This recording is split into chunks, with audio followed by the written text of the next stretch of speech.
This is the Seven Figure Agency Podcast. Discover the strategies and techniques to grow a highly successful and profitable digital marketing agency with your host, Josh Nelson. All right. Well, hello and welcome. Thanks for joining us on today's episode of the Seven Figure Agency Podcast. This is part of our agency success interviews series, where we interview highly successful digital marketing agency owners from across the country. And today, I'm super excited to be interviewing Michael Tasner from No Joke Marketing. Michael, welcome to the show. Introduce yourself. Hey, everyone. Thanks so much for having me. Always happy to be here and support Josh and all things Seven Figure Agency, especially with all that he's done for myself and everyone listening. So I run an agency, as Josh said, called No Joke Marketing. We're virtual, so we're 100% virtual. I physically am based in Buffalo, New York, as you can tell by the beautiful bridge behind me. Advantage, I guess, of having a green screen is you can teleport to wherever you'd like. It works nicely. Definitely. So been in the agency game since I was 15, so kind of on and off again, but grew the first agency that I started was called Taz Solutions. That was 15, you say. I can't wait to hear more about that. Yeah, definitely. And just can't get enough of all things agencies and marketing and so on. So very cool. So full service digital marketing agency based in Buffalo. Can you kind of talk high level about the revenue of the company, what size operation you run at this point? Yeah, so we work primarily in the childcare niche. So that's a niche. We work with daycare centers, childcare centers, typically multi-locations. And that makes up about 50+% of our revenue and clients. And the other is just kind of the legacy stuff that most agency owners, at least initially, seem to have, and just different niches and businesses. Anyone that typically says, hey, I want to do some marketing or could use some help, as long as they have the budget, at least historically, not necessarily in the last 6 months, but historically before that, we would take their business.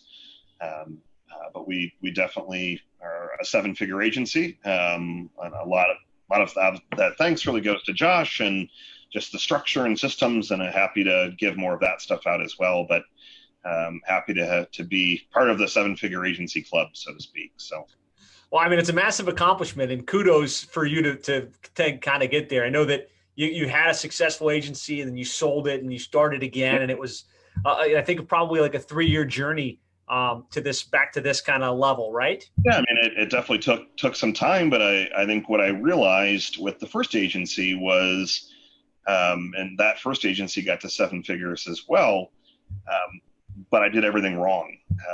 Every single thing was, so we didn't have a niche. So we had, give or take, 50 clients at a couple $1,000s a month each, but we probably had 45 different niches out of 50. So wow. We had, a huge financial advisory firm. United Capital was a client of ours that had billions in assets, to Joe the plumber, for example. We literally had just clients all over the place, and it never was able to scale to the point where I could see myself getting out of the business. I was literally still doing all the strategy calls myself every single week. I never hired. We had kind of quote unquote account managers, but all the clients still wanted to work with me.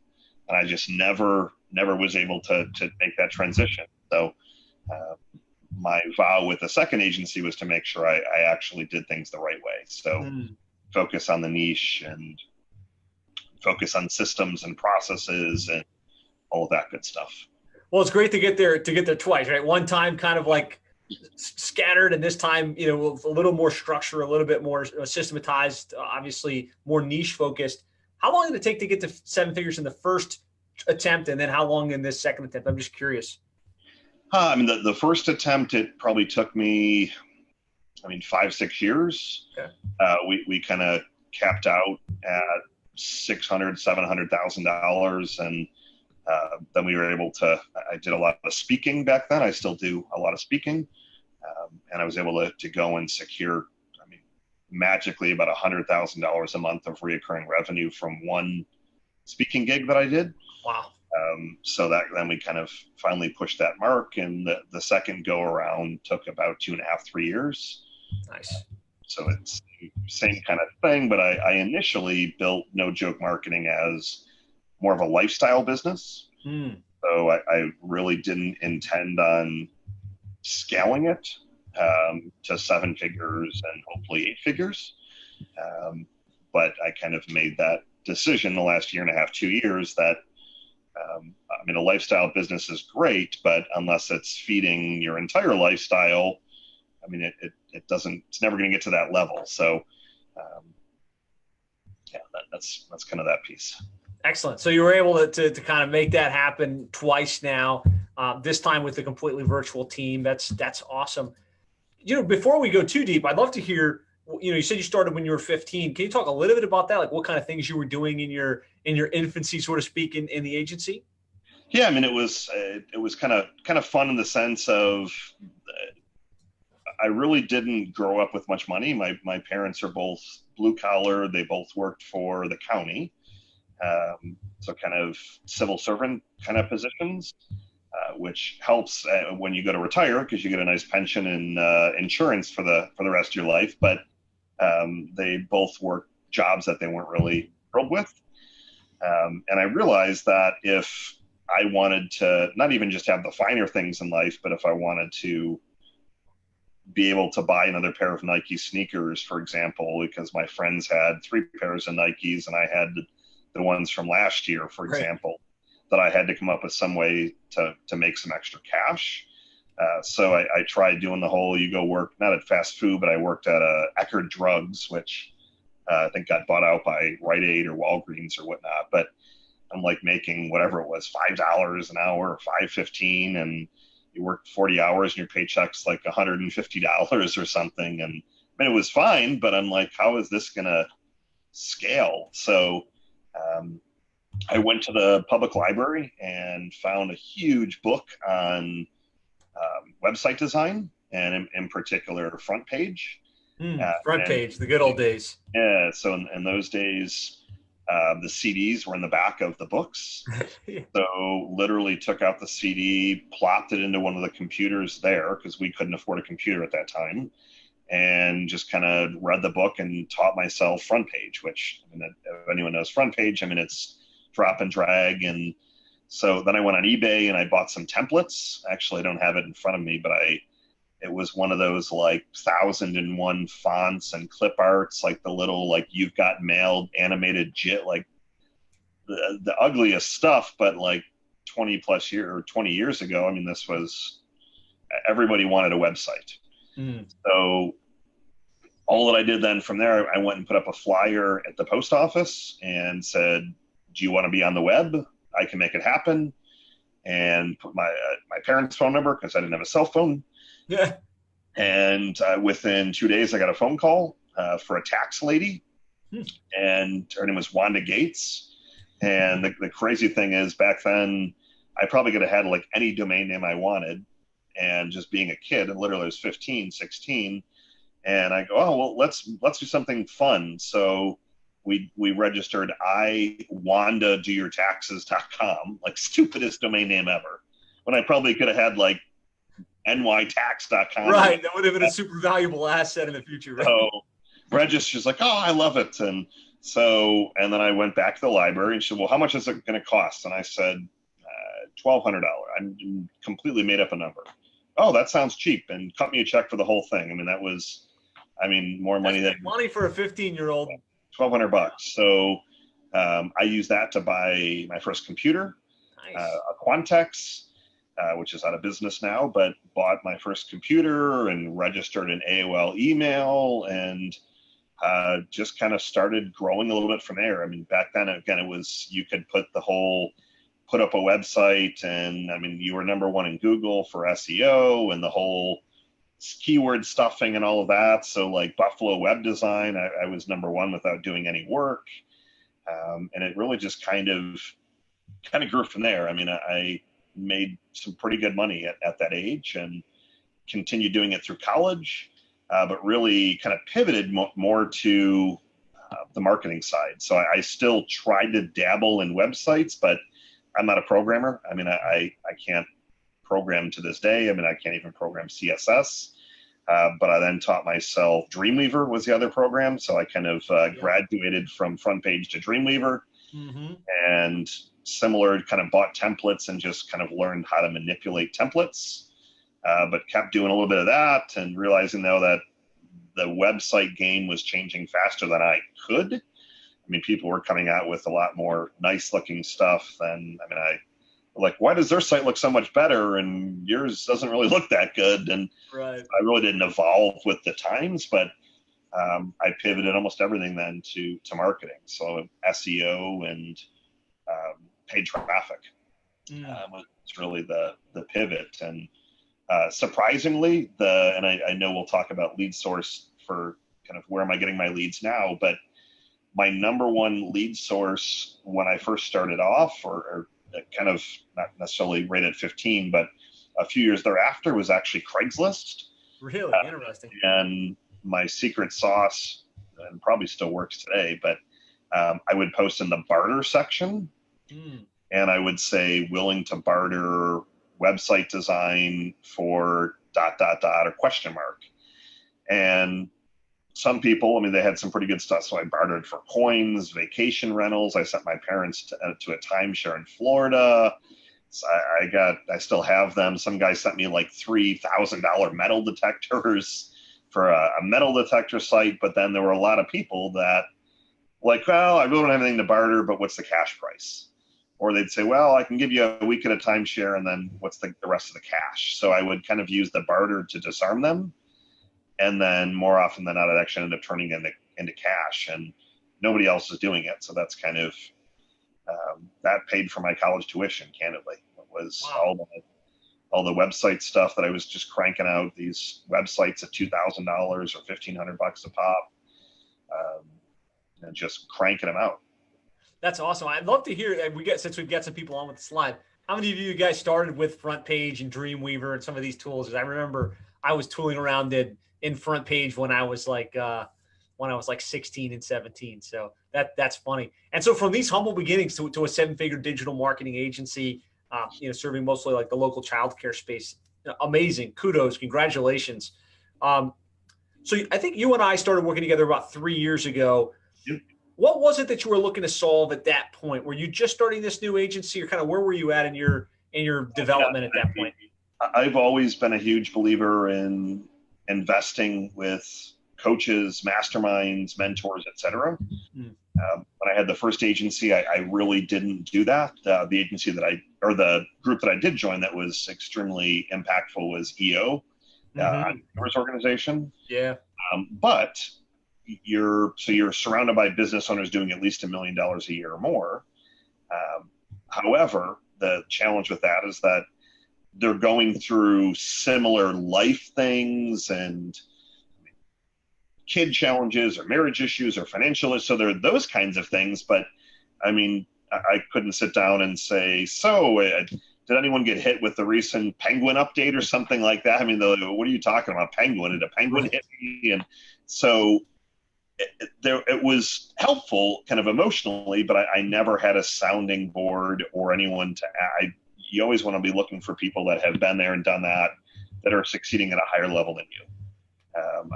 Otherwise you're, kind of playing the opposite game. So what I loved about EO is that, there were pretty much everyone in the room was doing 5 million, 10 million. There one guy doing 40 million in revenue in different niches, but it just was good to be around that energy. So in terms of joined the course initially, and that's kind of how I went through that. I'm like, oh, this content's great. And then came down for the equivalent of a discovery day. I know now you're doing these killer 2-day events and things like that, but back then it was 1 day. And just got to see how much of a well-oiled machine that you had. And it really was more so the systems. I knew that I wanted to grow, but I knew that I needed to see what someone else that was succeeding at a higher level was doing. So because if you're someone succeeding at a higher level, either they know more than you do, they are doing things more efficiently than you are, there's something else that you can learn from that particular person. So I think I committed to the mastermind and was one of the first, 10 people or so in it at that point. Yep. And then obviously it's evolved substantially from there. So it's, critical insight there, guys. You want to get around people that are more successful than you. You want to try and learn from people that have accomplished what you're looking to accomplish. It sounds like that's what you've done. So the key things you wanted were, systems, procedures, how you could build this without kind of blowing yourself up. What things do you feel like you've implemented that have helped make that a reality for you here in the last, especially the last 24 months or so? Yeah, the biggest stuff for me has been the swipe and deploy. So I know that the seven-figure agency and yourself and the team have put a much bigger emphasis on here's everything on a silver platter. So if you're in the mastermind, I know that you can get rights to leveraging your book, for example, or here you go, you can take this webinar that I just did on paid traffic, and here are all the slides. Rebrand them for your niche. Here's all the emails. Here's the ClickFunnels opt-in. That kind of stuff, that's what slows me down and what slows most other entrepreneurs and digital agency owners is that we're always looking to get in the weeds because we enjoy the weeds the most. Mm-hmm. And for most people. So it's like, the thought of some of us getting in there and noodling around with ClickFunnels is actually enjoyable. Right. Every one of us loves that, but I like to get in there and noodle around with Facebook ads. I know you do it as well. It's not the primary thing that you do, but it's like you like to still kind of make sure you have your chops and that you can still be able to kind of challenge your team on these things as well. So, but with that said, the time to build out the landing pages, write the copy, do the slides, you're talking a month, 2 months, it'll get put down to the bottom of the priority list. So the webinars, I use pretty much every webinar, if not all of them that you've put in there. That's been one of my favorite assets. Nice. Here are the webinars, do a webinar a month. Here's all the swipe and deploy so that I can literally, I could do a webinar in the next 2 weeks if I wanted, if not less. And the 2 weeks would simply be because I had to schedule it on my calendar and make sure I had enough time to blast the list, but it wouldn't take me 2 weeks to get everything ready. So that piece has been really great. But even just I love being able to have access to people that have been there and done that. And that was, again, what I didn't have previously of hey, is there a better way to do something? And it's not that we have to constantly try and find a better tool, because I know that's also what a lot of us, we get into analysis paralysis when it comes to, what should we use? SEMrush? Should we use SpyFu? Should we use and then you're spending, that's not the stuff that's overly important. But if you are in that spot of, hey, look like right now, for example, we're using agency analytics and it's okay, but I can go on the mastermind, and even I know what Josh uses. It's a great tool. I can go on there and say, not just what tool is everyone using, but why do you like it? What's it good for, to really just speed up that process? Because that stuff, again, takes most of us. We could be analyzing CRM tools for months, and that's just not the best use of our time. And if someone's already been down that path, you might as well leverage that knowledge. No doubt. So kind of the swipe, deploy, shortcut, move things forward faster were kind of the main things for you that you've been able to execute. Yes, and also a lot of the checklists. You have some stuff in there about some of the checklists, like the account manager checklist, and I gave all that right to my account managers and said, go listen to this. Nice. And follow that checklist. And so I think I've given a few people on my team access that in their particular role. My operations guy, go and watch this. Your onboarding stuff that I put right into Infusionsoft to kind of have that red carpet onboarding experience, for example. I know that our team has that into practice as well. So for me, it's if there's a shortcut, it's always the path I'm going to take. No doubt. Awesome.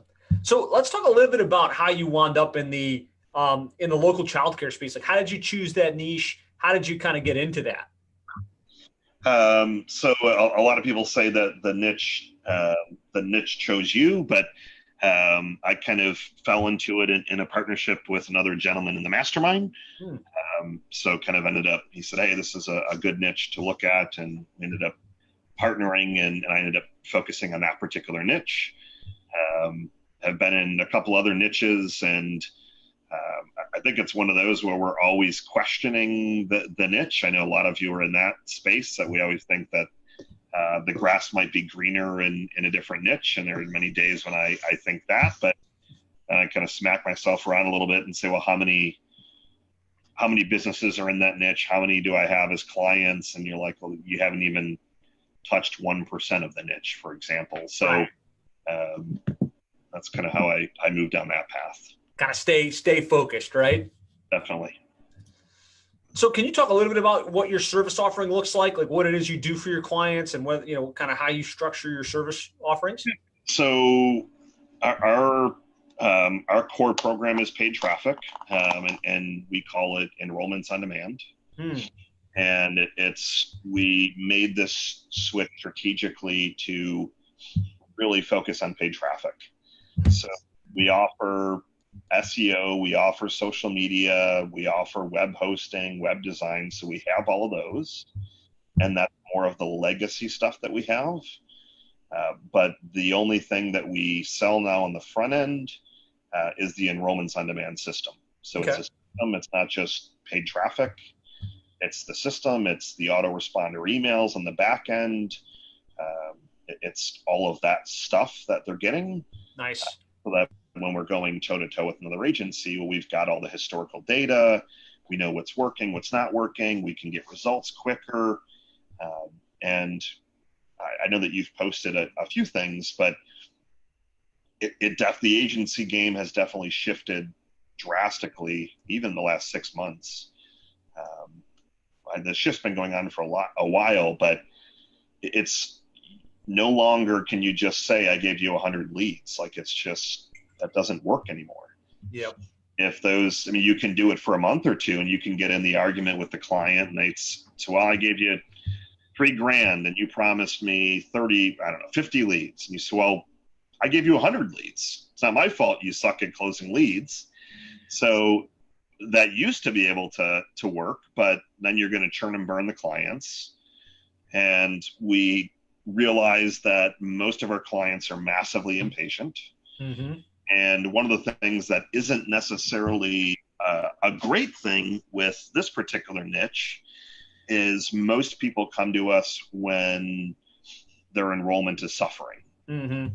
So they don't tend to come to us when they're doing really well and that they want to go to the next level. They tend to come to us when they have capacity for 120 enrollments and they're at 40. And 40 barely pays the bills. Mm-hmm. So it does put us into a tough spot, but they could care less about SEO working in 3, 4, 5, 6 months. They could care less. They need patience on demand, as it were. Yeah, they want the enrollments on demand. Enrollments on demand.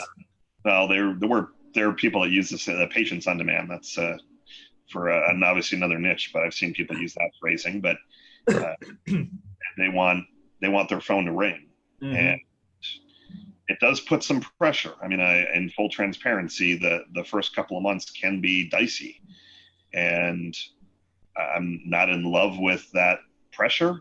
So that's why we're trying to continue to streamline the results piece and make sure that our paid traffic team is delivering on all cylinders, so to speak. Mm-hmm. But again, their website might look like crap, but they might not even have the money. They get us a couple of enrollments, then let's talk. Right. So that's really been our focus, is not just getting them those leads, but then literally being on top of them. The status of that lead. How many times have you followed up? We've drafted phone scripts for them to use on the phone. So we're really trying to take our deliverables up to another level. Nice. I think this is what the smart agencies are doing, guys. They're not just thinking about the leads. They're thinking strategically, how do we get the lead? How do we nurture the lead? How do we help them convert the lead?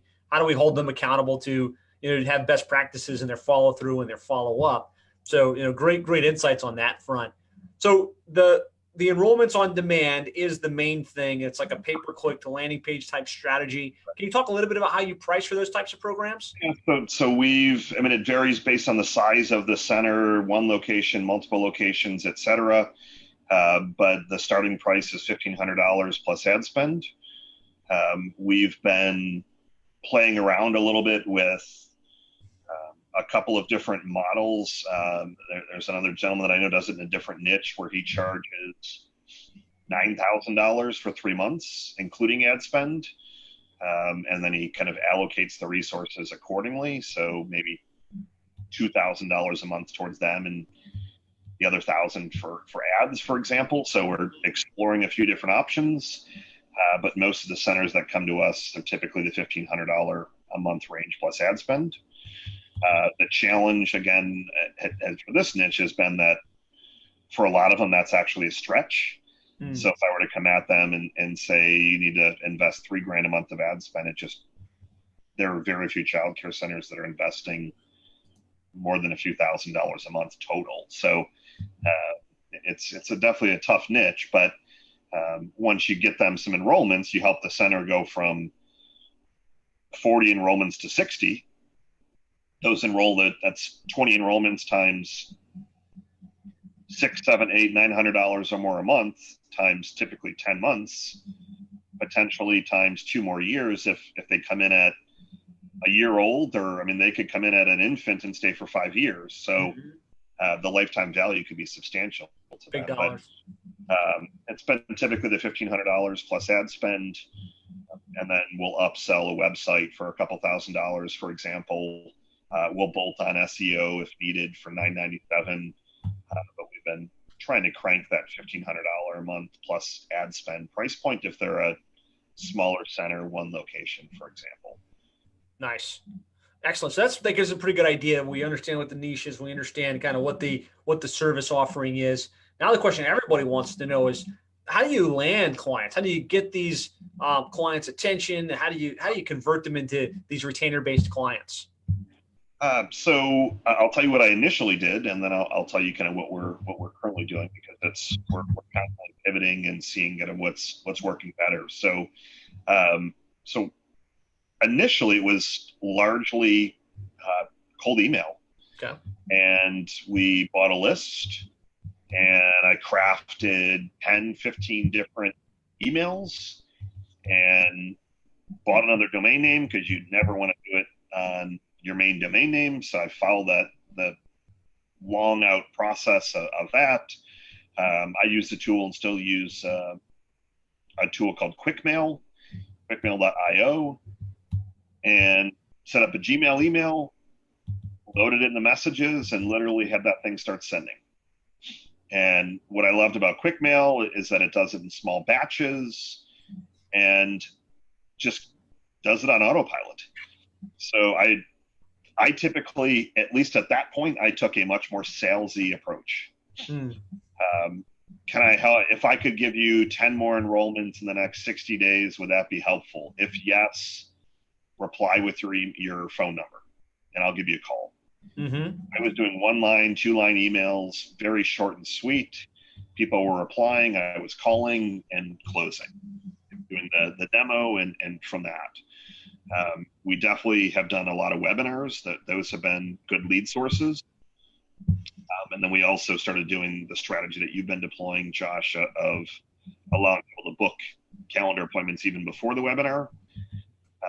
So we use Appointment Core as our tool, and similar to a Calendly, for example, those of you that like to analyze 20 different tools, but that's a tool that I would just send it out. They could schedule right before the webinar.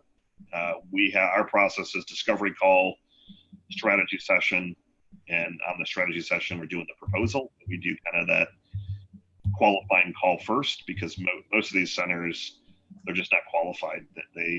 They're too small, or they're thinking this is going to be $300 a month or something like that. So we made sure that we built in, otherwise we were blocking off an hour on the calendar when it should have been 10 minutes. So right. That's kind of been our process. But cold email, And the other thing that's really crushing it lately is paid traffic. I mean, we need to eat our own dog food. So we're doing custom audiences to our clients, lookalike audiences on Facebook. We're doing paid traffic on Google. We're doing paid traffic on LinkedIn, for example. So LinkedIn for most niches works really well. We found that the childcare owners really weren't using LinkedIn as much. If they were more of the business-minded person that had like multiple locations, they were on LinkedIn. But if they were one location owner, they really weren't using LinkedIn much. But we finally started investing in paid traffic. And I think a lot of us, we don't eat our own dog food. And we're sitting here telling our clients to give us $1,000, $2,000 of ad spend plus $1,500 a month. Yet none of us are willing to pony up $1,500, $2,000, $3,000 a month of ad spend. So we finally started spending some pretty decent money, lead ads, and also promoting webinars, promoting free downloads, and then just having them in a nurture sequence. We also rolled out, just literally sent the first one. I wish I had the copy in front of me, but we sent our first magazine. And physical mailed magazine. Nice. Mailed magazine with the printer you recommended. I believe yours is what? Plumber Marketing. What is yours? The Plumbing and HVAC Marketing Profits newsletter. Got it. So ours is Local Childcare Marketing Engage. I think you might have used the word engage. Yeah. We actually, the other one is called Engage. Yeah, for our client base. So that was we leveraged the word engage strategically from, again, swipe and deploy stuff that you guys have done. But all the content is ours. It took forever to get it out, but we finally sent that. So it's just, as I said earlier, that the game has changed quite a bit in terms of clients demanding more because there's so many agencies out there. I'm finding that it's also getting a little bit harder to convert these people. So we're having to come at them with paid traffic, cold email. I just shot, that's the reason you can see the nice graphic behind me, is because it's a green screen. So if I want to magically change to whatever, I am in here shooting videos now once a week.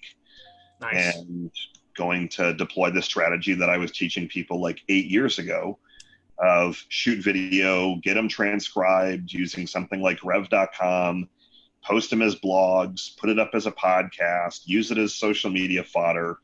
So similar to the comment earlier, we got to eat our own dog food. I mean, if we're marketing agencies, our marketing should be better than anyone else's. And if you're not updating your social media and, geez, I'd be embarrassed if they go to my website. It's one of these days, someone's going to call you out on that. I had someone call me out on that 6 or so months ago. You're telling me we should do social media and you haven't posted in 4 days. What do you mean I should do social media? Or you're telling me you can rank me in Google, but your competitor is beating you. So investing a lot more in our own marketing. But paid traffic and cold email have been our two biggest lead sources. So just trying to be everywhere they're looking, in their inbox, on their social feed. Do you get involved in any of the trade shows or events? You mentioned speaking a little bit. Are you still getting some business from that? We did. So we've got an event coming up in October.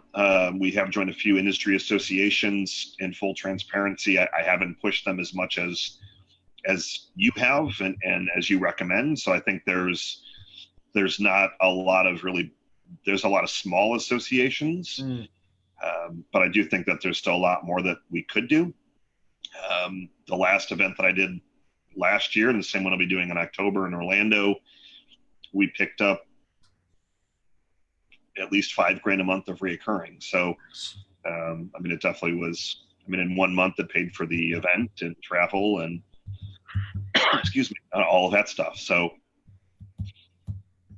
I probably should do a lot more speaking. It's my favorite thing to do. So, and it is definitely a great way to disarm people and get them coming up to you. So it sounds like you've kind of embraced this whole idea that, yes, cold outreach is effective. You can, kind of shake the bushes and get some people to raise their hands. But if you shift to a nurture on the back end of that, where you send emails and you send some direct mail and you add value by putting out good content and webinars and cheat sheets, you can really start to develop know, like, trust, where these guys start to come to you pre-positioned to buy, where you wouldn't have that if all you had was the cold outreach play.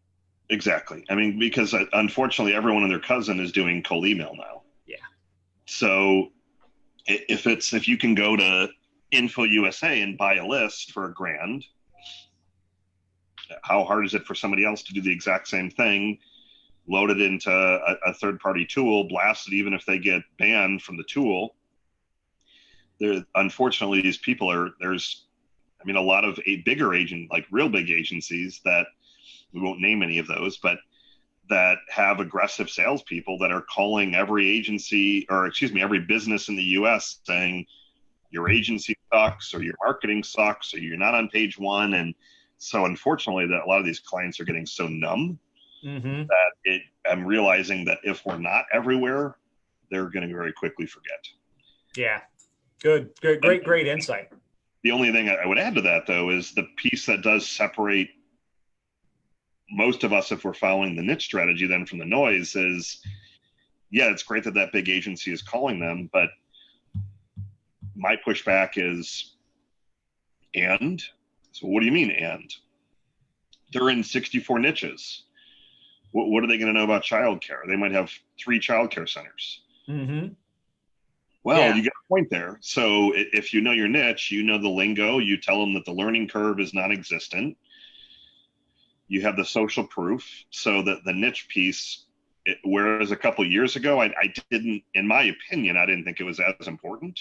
Mm-hmm. But now with there being so many agencies, the niche piece definitely does quickly differentiate your business.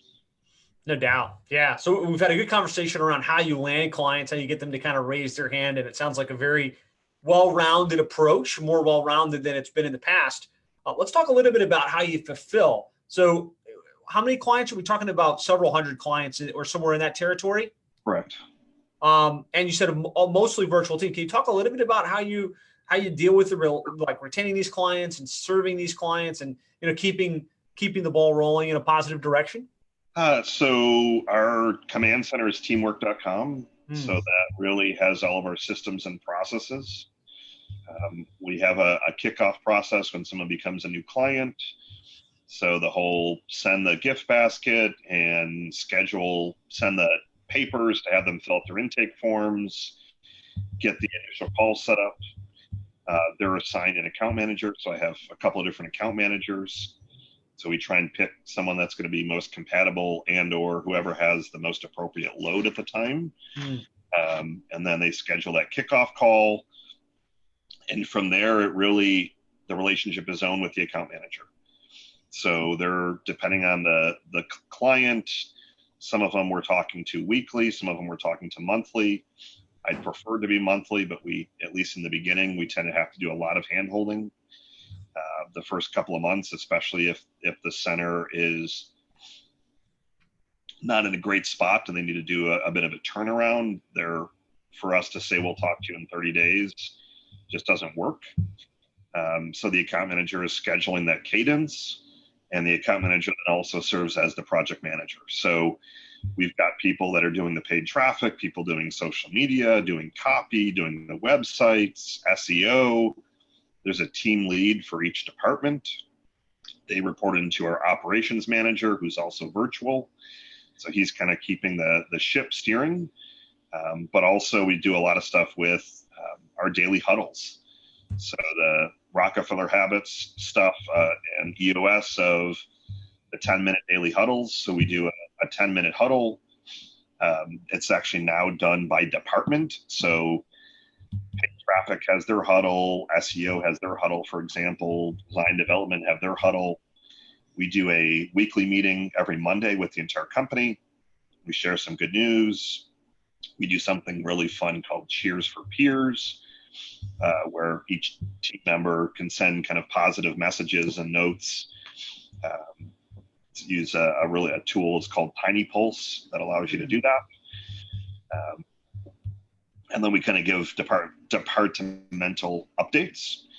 And then every Thursday we do level 10 meeting. So EOS level 10 meeting where we're really focusing on solving issues. And that meeting I actually look forward to the most out of all the meetings, because we used to do a lot of talking. So, our intake process sucks, or we're not getting consistent result, whatever the challenge was. There was no mechanism to solve it, right? It was just complain, right? It was like, all right, well, Steve, you do that, or you do that, whatever. But these level 10 meetings have been really good. So that's kind of been our meeting cadence. And then we use teamwork chat, which is similar to Slack. So we're on that all day long. Nice. So there's a team room there where everyone says hello. There's a positive news room where we share wins. Especially in a virtual culture, you need to try and have some ways to maintain and build the culture piece when you're not physically together. That's awesome. You shared some great insights there, like the command center being teamwork.com, communication, even though it's a disparate, workforce, very, very like day-to-day communication on teamwork chat or Slack, teamwork chat for you guys. And then I think the meeting ritual, the daily huddles, the level 10 meetings, the departmental meetings are what make it work. Because otherwise you just got a bunch of people sitting at their home office or wherever virtually, and nobody knows what to do. There's no culture and there's no ongoing communication. So that's really the key. I think that makes this whole virtual process work, right? Yeah, and the other thing and I have not launched it this week in full disclosure, but one of the other things I'm going to be starting, I'm taking a few days off next week, but I'll launch it the week after. It is a little room in teamwork chat. I'm going to call it tasks or stuff for Michael, for example, because I, at least still as of today, and I'm okay with it, but at least as of today, I'm still the bottleneck on a lot of projects. So I'm on teamwork chat as well, but there could be 20 different conversations going on. So I'm going to have a room where they can put everything in there. And then I'm going to start having a 30-minute meeting once a day where I'm going to go through those and just crank out as many as I can live. A lot of them are, you owe me a password for this, but you need to reset the whatever. I mean, little things, and then that I prioritize as a 0, but someone else, it might be an 8 out of 10. Because they can't do what they need to do next until I'm aware of everything that everyone's asking me, and I don't, it's not that I purposely ignore anyone. There's only so many hours in the day, and I pick and choose what I can tackle. So as a way to kind of get back a little bit more into operations to kind of help speed some things along, I'm going to kind of slow down to speed up a little bit and just make sure that I'm answering some of these questions a little bit. Because there are some things that I know I was supposed to answer 3-4 days, or somebody would have liked to have an answer 3-4 days ago. So actually, no, I did schedule one for today, and I'm doing the first one today. So nice. Yeah, trying to take some kind of action. Very good. Great. I mean, great stuff. You've got this virtual team, you've got a 7-figure business going. I know something you're passionate about is accounting and making sure your revenues and your profitability are under control. Something that most of us in the digital marketing space don't even want to think about, right? We just want to think, go get the money, revenue. But the fact is, if there's no profit, it's kind of a wasted energy. Can we talk a little bit about that and kind of your unique insights on that front? Yeah, definitely. So one of the books that I know Josh had recommended recently was Profit First. So I read the book when it first came out, and I don't know, within maybe a week or two, I had almost everything in practice. Nice. I did it through a credit union. So I moved all of our stuff from banks to credit unions, and that was done for several reasons. But credit unions are a lot friendlier when you want to have 10 different accounts. So the big thing with Profit First it's more of the system of when the money comes in, where does it go initially? And then how do you funnel it thereafter? And what should the numbers actually look like to see if you have a healthy business? So what I loved about the whole Profit First system is literally, it's all about these agencies that all of us have. I mean, yes, we're here to help serve clients and make other people money and help them grow. So I'm surely all about that. But the agency is also here to serve the business owner first. Yep. And there were a lot of, most of my colleagues or friends are agency owners, and a lot of these people are, they're telling me they're having to work a second or third job. And I'm saying, well, you're going to work a second or third job when your agency is doing $500,000 a year? Well, my payroll's $400,000 a year. So what do you, right. So like all of these things. So let me see if this system actually works. So the short version, all of our income gets deposited into an income bucket. And then twice a month, based on certain percentages, I move money from income into the operating expense bucket, the profit bucket, the owner's pay bucket, tax bucket, and then kind of a rainy day slush fund bucket. So I've got certain percentages where I'll move the money. And the rule of thumb is that every one of those buckets needs to get money. And it's not, well, I think that I'm just making simple numbers here. Your business, let's say you're doing $50,000 a month in revenue. You might say, well, I know that payroll is going to be $40,000. Well, if I'm challenging you saying you need your profit bucket's the first one that you need to fill. And even if initially you're only moving 1% of that revenue, at least it's something, but you have to move something into your profit bucket. You have to move something into your owner's pay bucket. Those are the two first. Then you can move into your OPEX. And based on the OPEX, that's kind of how I'm doing the tax numbers. And I'm doing this twice a month. And the other cool thing is that when you move into your profit bucket and your tax bucket, I then, not only do I move it from one bank account to the other at that same credit union, then there's an auto transfer that literally comes in and takes every penny within a day out of that account. And I do it the same 2 days every month. And it moves it to a different bank that is not that credit union. Because a lot of us, and I will admit this, the first one I used to do, my first agency, all the money was in one bank account. I'd log in and be like, oh, great, there's 140,000 in here. That's awesome. And then I'm like, and then let's just say it's November. Well, geez, I need like 75 grand for taxes, or I've got to pay a huge credit card bill, whatever it is. And you had this false sense of security because you only were looking at a big number. And I know a lot of us, and it's not a terrible thing, but I know a lot of us are not ready come tax time. We have no money set aside for taxes, or you're hoping that, again, I'm an open book. I mean, a couple of years ago, I had one client that would pay for the entire year in advance. I was counting on that. If that didn't come in, I didn't have enough tax money. So I'm like, that can't be the right way to be doing this. So this system has been transformational. I know that Josh, you and I are going to do a webinar later this month.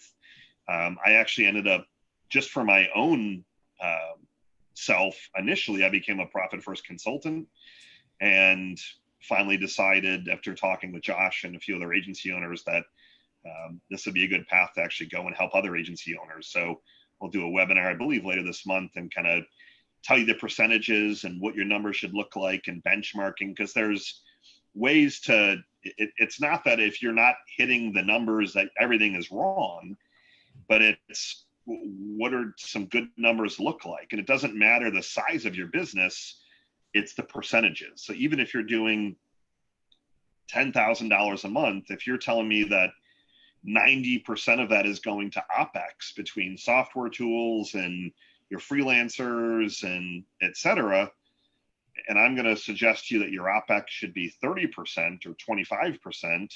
It's not that you need to instantly go from 90 to 35, but it's what plan can we put in place so next month is 80%, and then you can actually move some money into profit.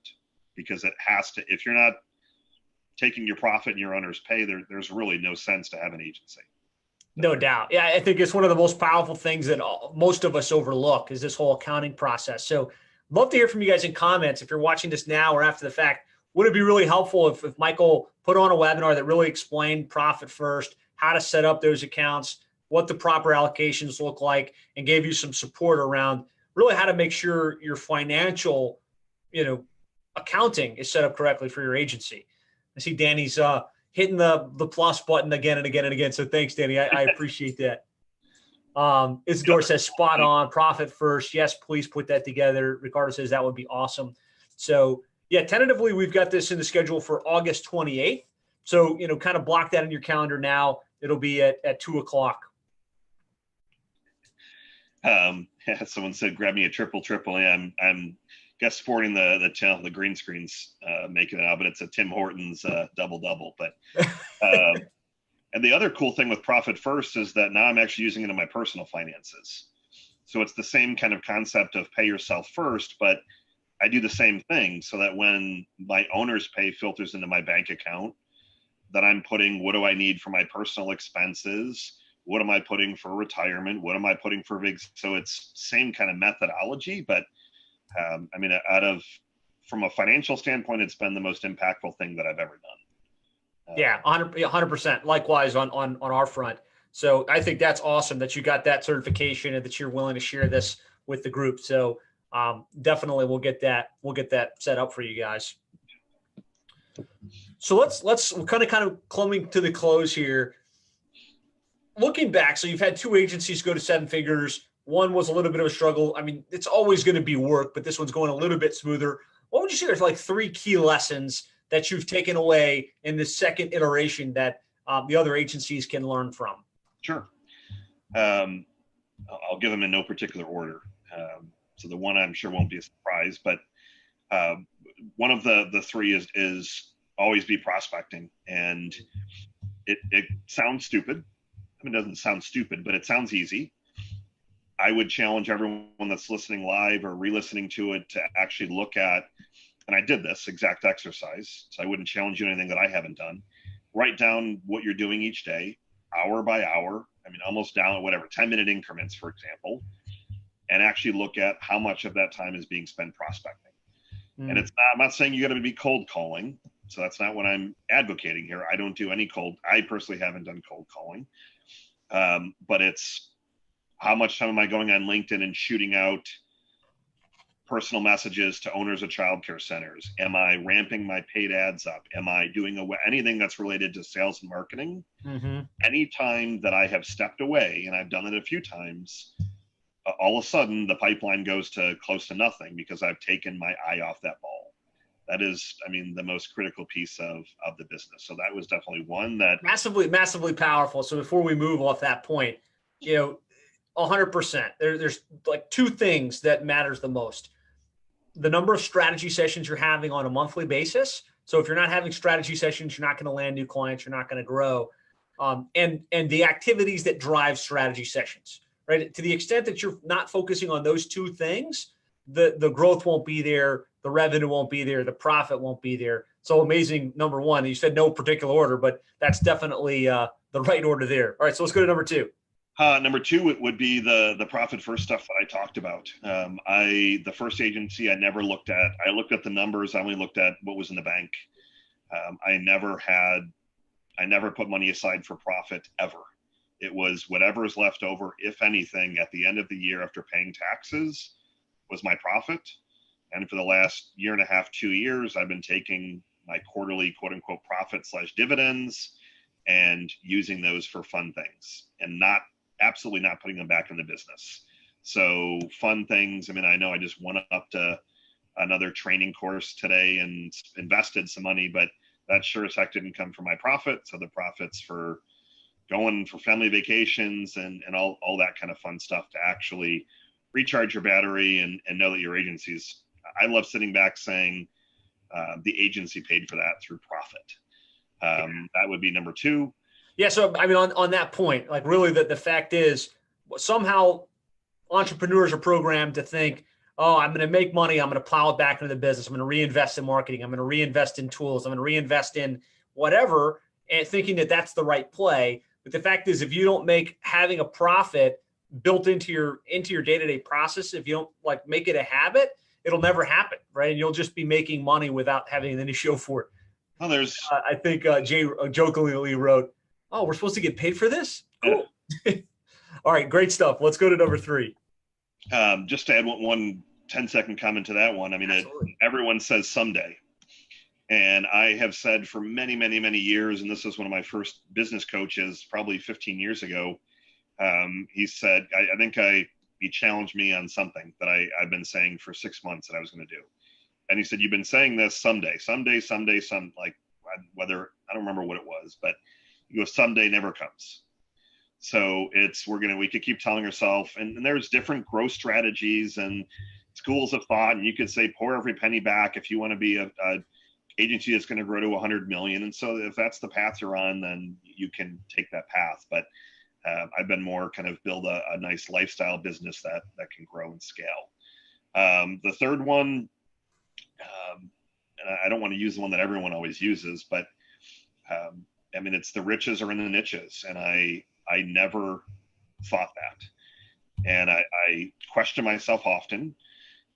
And I think it's part of the entrepreneurial ADD, but the riches are in the niches, and the people that I am seeing that are, and it's not even, you might not have the biggest agencies.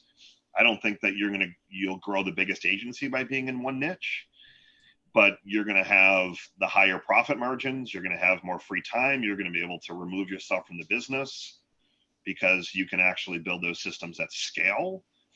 Otherwise, you could build a bigger agency by 20 different niches at $10,000 a month, for example, but you're going to be having constant headaches and you're constantly reinventing the wheel. So when I really did start focusing more on the niche, that was really when things started to click, because we can have a paid traffic campaign live in 24 or 48 hours. If you're coming at a new niche, let's say I wanted to take on a chiropractor, for example. I know a little bit about chiropractors, but I mean, it's going to take me weeks to set up the campaigns and landing pages and know what I can and can't do. And there's no scalability. Then who on my team is going to have to know what languaging to use? I'm going to have to hire a copywriter, all of this stuff. So the riches, and I know it's obviously what you preach and have preached. I'm definitely in alignment there. So those would be my big three. Awesome stuff. I mean, I think those are a great three. Thank you very much for sharing. So as we wrap up, are there any other nuggets that you'd like to drop on the group before we wrap up today's session? No, I mean, I think the only thing that I would probably just say it's about the execution. I mean, a lot of us talk. I used to be the same. I made this year my year of action. Nice. I've been talking about getting an MBA for years, and even though I don't see immense value in being a business owner with an MBA, I'm like, no. I said this year is the year of action, so I'm doing that. I was talking about hiring a salesperson. Said stop talking, make it happen.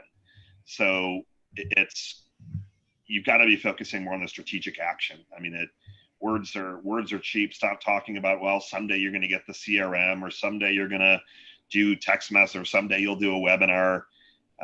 It's not, you've got to work 90 hours. It's just, you got to be a little bit smarter in what you're focusing on. And that's kind of been my mantra this year. And we're definitely on track for another great year. So. Nicely done. Well, congratulations on taking action and for growing to 7 figures. I know that this is really just the tip of the iceberg for you.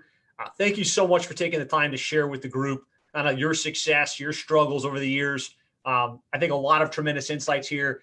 People are posting in the group. This is awesome. Thank you so much. Really looking forward to the Profit First webinar. So thank you for doing that. For those of you listening to this now and or after the fact, be sure to tag Michael on Facebook. Thank him for sharing. He's a super willing to share individual. So if you've got questions for him, I'm sure you can reach out to him. He'd be glad to help. So that's a wrap. Michael, thank you so much. We'll see you guys on a future episode of the 7 Figure Agency podcast. And be sure to mark your calendars for that webinar and look for some communication on that front later this month. Sounds good. Thanks, everyone. Have a good afternoon. Thanks, guys.